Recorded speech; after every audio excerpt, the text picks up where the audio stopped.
So we are moving on to the first derivation of the lesson, which is derive the mathematical relation for electric potential due to a point charge. In previous lessons, we have derived electric field due to point charge. Here we want to derive the electric potential due to a point charge. So let us see how the diagram looks like.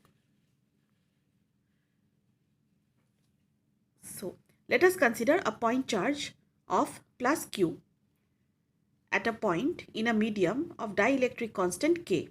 So for a change, we are not considering air or vacuum, but we are considering a medium, a dielectric medium, which is having a dielectric constant K. And we are considering a point charge plus Q at a point in a medium. Let P be a point at a distance R from O. So this is our plus Q at O, and we are considering another point at a distance of R from O, at which the electric potential is to be determined.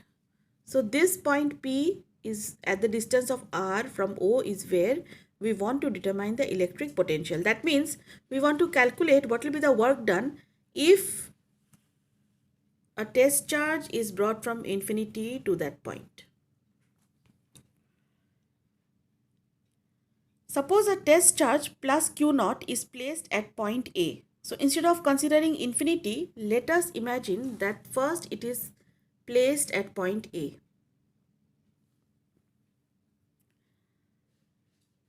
Now what is the distance of A from O? The distance is x. So see, we are showing in the diagram plus Q at O and plus Q naught at A, and A is at a distance of x from O.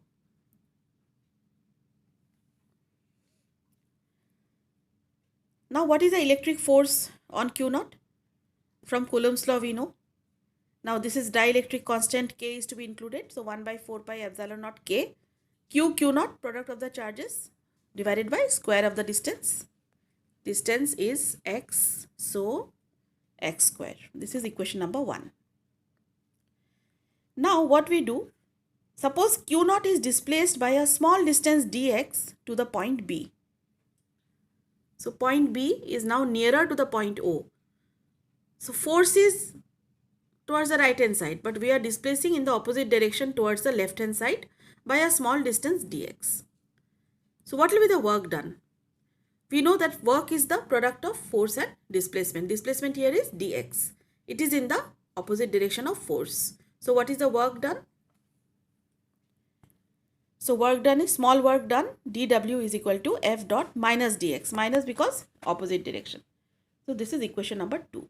So we get 2 equations.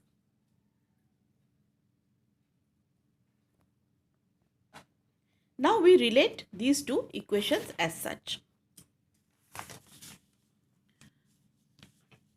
Hence, work done in bringing plus Q naught from infinity. So we have seen for the small distance dx. Now using this, we can now relate it to that what will happen if x is equal to infinity, and from infinity if we are bringing it to the point P means x is equal to r. So if for point P x is equal to r, its distance from O is r, and if we consider x from infinity means we are bringing it from infinite distance. So we just have to set this limit in the integral. So our work done, small work done was what? dw in equation number 2. So if you integrate dw, you are getting w, and on the right hand side if you integrate, so you have to integrate it from infinity to r, minus sign stays because it was minus f dx. So infinity to r, integration f dx. Just substitute the value from equation number 1. Equation number 1, we had given you the value of f, means product of the charges, square of the distance, 4 pi epsilon naught k. So just put it in the formula. So using equations 1 and 2, this is what we get. Now we are using the formula for integration. So 1 by x square, if you integrate it, limits are put infinity to r,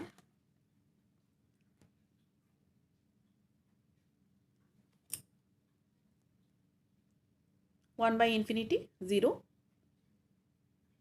So minus minus plus. So this is what is left. So what is this? This is the work done. What we want?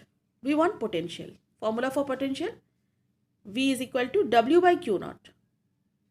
So Q naught gets cancelled. Only Q and R and 1 by 4 pi epsilon naught K is left in our formula. This is for dielectric medium. If we change it for air or vacuum, it becomes even simpler. K disappears. So electric potential due to a point charge. V is equal to 1 by 4 pi epsilon naught Q by R volt.